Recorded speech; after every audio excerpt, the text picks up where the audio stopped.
इस की इंटरमीडिएट परीक्षा का आयोजन बिहार राज्य के सभी जिलों में 1464 केंद्रों में कल दिनांक 1 फरवरी से प्रारंभ किया जाएगा, जो बिहार के सभी जिलों में 11 फरवरी तक चलेगी।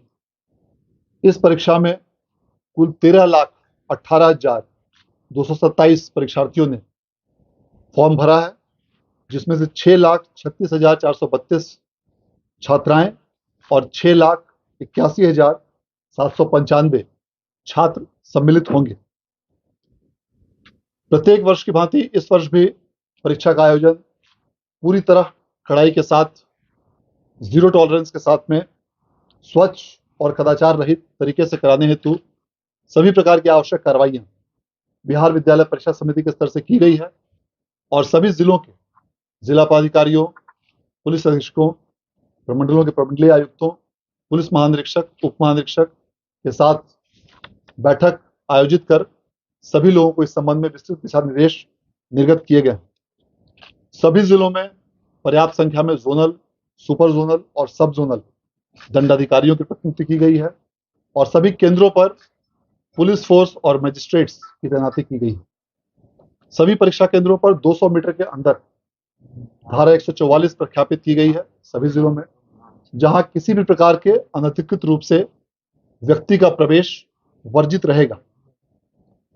प्रथम पाली की परीक्षा का समय 9:30 बजे से शुरू होकर 12:45 तक होगा और द्वितीय पाली की परीक्षा का समय 1:45 से शुरू होकर 5 बजे तक होगा।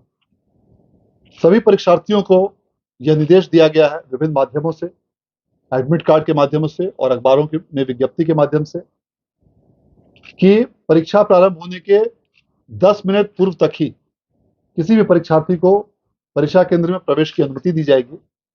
10 मिनट के अंदर की अवधि में किसी भी परिस्थिति में किसी भी परीक्षार्थी को प्रवेश की अनुमति नहीं दी जाएगी।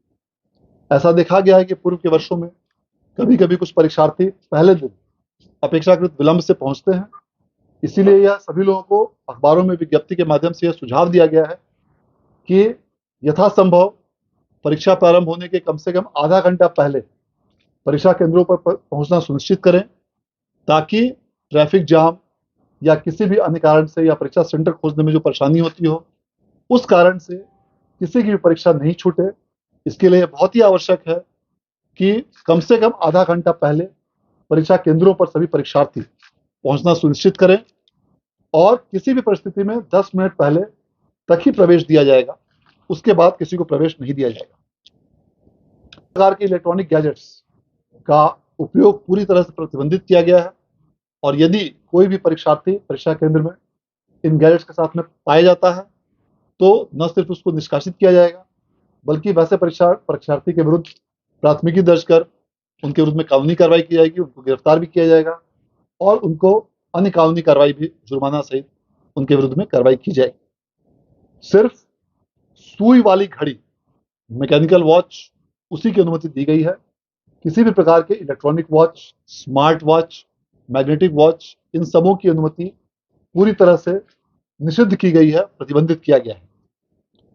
सभी परीक्षा केंद्रों पर सीसीटीवी और वीडियोग्राफी की व्यवस्था पर्याप्त संख्या में की गई है, ताकि केंद्रीकृत रूप से सभी गतिविधियों पर नजर रखी जा सके और कंट्रोल रूम के माध्यम से उन सीसीटीवी की गतिविधियों को मॉनिटर किया जाएगा, जिससे परीक्षा केंद्रों की निगरानी की जा सकेगी।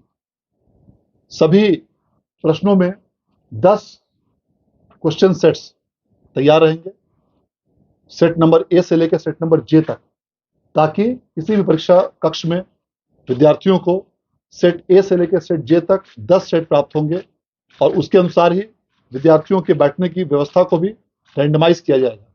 यह इसलिए भी आवश्यक है ताकि परीक्षा को पूरी तरह कदाचार रहित तरीके से संचालित किया जा सके।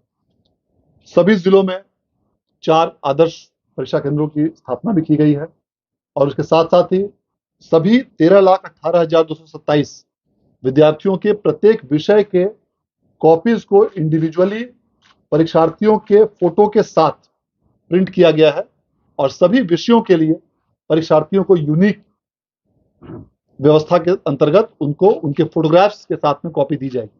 यह व्यवस्था पूरे देश में सबसे पहले बिहार बोर्ड द्वारा की जा रही है और सफलतापूर्वक इसको हम लोग लागू कर रहे हैं। इस वर्ष भी यही व्यवस्था रहेगी। इस बार पहली बार बिहार विद्यालय परीक्षा समिति द्वारा सभी विद्यार्थियों को यूनिक कोड आवंटित किया गया है, जो इस बार इस परीक्षा से, इंटरमीडिएट परीक्षा से प्रारंभ होगा। यह यूनिक कोड इस प्रकार बनाया गया है 13 अंकों का, जिसमें कि विद्यार्थी से संबंधित सभी सूचनाएं उस यूनिक कोड में अंकित रहेंगे। इसमें पहला जो कोड है डिजिट, वह मैट्रिक या इंटर का रहेगा। अगले 2 डिजिट वर्ष के रहेंगे। उसका अगला डिजिट उसका जेंडर अर्थात लिंग का रहेगा। उसके अगले 2 डिजिट जिला कोड होंगे। उसके अगले 3 डिजिट विद्यालय कोड होंगे और अंतिम 4 डिजिट उस विद्यार्थी का यूनिक कोड होगा। और यह यूनिक कोड इस प्रकार से बनाया गया है कि कोई भी विद्यार्थी बिहार विद्यालय परीक्षा समिति की किसी भी परीक्षा में जब वो अपीयर होगा तो पूरी जिंदगी भर उस विद्यार्थी का यही यूनिक कोड रहेगा। किसी भी व्यक्ति का, किसी भी विद्यार्थी का, अर्थात एक बार उसको इंटरमीडिएट परीक्षा में यह यूनिक कोड अलॉट किया गया तो यही कोड उसका इंटरमीडिएट में भी काम करेगा। यही कोड यदि आवश्यकता पड़ी तो कंपार्टमेंटल में भी काम करेगा। यही कोड भविष्य में आवश्यकता पड़ी तो टीईटी में भी काम पड़ेगा। और यही कोड यदि आवश्यकता पड़ी तो डीएलएड या अन्य किसी भी प्रकार के एग्जामिनेशंस, आईटीआई के एग्जामिनेशंस, वे सभी तमाम प्रकार की परीक्षाएं जो बिहार विद्यालय परीक्षा समिति आयोजित करता है, उन सबों में यही एक यूनिक कोड जो उसको शुरू में प्रथम बार दिया जाएगा वह आवंटित किया जाएगा। और इससे पूरी तरह से जो डुप्लीकेशंस की या जो अन्य प्रकार की शिकायतें होती हैं रीअपीयरिंग करने की, उस तरह की पूरी संभावनाओं पर विराम लगाया जाएगा। और यह यूनिक कोड उनके आधार नंबर और अन्य प्रकार के आइडेंटिटी डॉक्यूमेंट से भी उसको लिंक किया जाएगा ताकि विद्यार्थी की आइडेंटिटी वेरीफाई की जा सके और पूरी तरह से फर्जीवाड़ा पर लगाम लगाकर नियंत्रण किया जा सके। इस प्रकार इस बार जो भी व्यवस्थाएं बिहार विद्यालय परीक्षा समिति द्वारा की जा रही है, उसके लिए सभी प्रकार के आवश्यक कार्रवाइयां और कदम इंतजाम उठाए गए हैं। इस बार पहली बार बिहार विद्यालय परीक्षा समिति द्वारा यह भी व्यवस्था की जा रही है कि विषयों के क्वेश्चन पेपर्स जो पहले सेंटर सुपरिटेंडेंट्स के कक्ष में खोले जाते थे, अब वह सेंटर सुपरिटेंडेंट्स के कक्ष में नहीं खोले जाकर विद्यार्थियों के सामने एग्जामिनेशन हॉल में खोले जाएंगे। इस प्रकार की व्यवस्था पहली बार बिहार विद्यालय परीक्षा समिति के द्वारा इस वर्ष से की जा रही है। इस सभी विषयों के प्रश्न पत्र अब जो पहले सेंटर सुपरिटेंडेंट्स के कक्ष में खोलकर कक्षों में डिस्ट्रीब्यूट किए जाते थे, अब उन प्रश्न पत्रों को विशेष रूप से निर्देश दिया गया है कि परीक्षार्थियों का परीक्षा केंद्रों में जूते और मोजे पहनना वर्जित रहेगा और वह किसी भी प्रकार के चप्पल पहनकर ही विद्यालय के परीक्षा केंद्र में वह प्रवेश कर सकते हैं। विभिन्न कारणों से पूर्व के वर्षों में भी इसको कई बार लागू किया गया है। कभी कभी किसी कारणवश इसको मौसम की स्थिति को देखते हुए बीच में इसको स्थगित भी किया गया था, किंतु इस वर्ष मौसम की अनुकूल परिस्थिति को देखते हुए पुनः इस व्यवस्था को लागू किया गया है कि परीक्षा में विद्यार्थियों का जूता मोजा पहनकर प्रवेश वर्जित रहेगा। जैसी व्यवस्था कई अन्य परीक्षाओं में भी यह व्यवस्था लागू की जाती रही है, उसी प्रकार इस व्यवस्था को लागू किया गया है और इसके लिए सभी विद्यार्थियों से अनुरोध है कि तदनुसार ही कार्रवाई करेंगे और उसी अनुसार से परीक्षा में भाग लेना सुनिश्चित करें। और इस YouTube चैनल को सब्सक्राइब करें